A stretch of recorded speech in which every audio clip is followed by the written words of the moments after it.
Today we'll have the conversation about the birds and the bees, but we're only going to focus on the bees. How a beehive naturally reproduces is by swarming.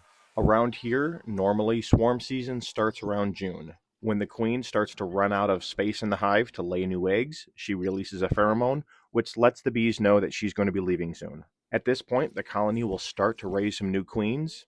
A week or two later, she'll take off with about half of the bees in the hive, and they'll land on a branch or the side of a building. The swarm will normally land about 300 feet from the hive, and they'll stay there for up to 3 days as they go look for a new home. They can travel up to a mile and a half to find a new home, but luckily enough, I was able to intercept them before they found a new home. This isn't a very large swarm of bees.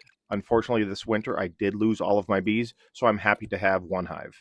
In this particular case, I'll need to keep scraping bees off of this lilac bush until I find the queen.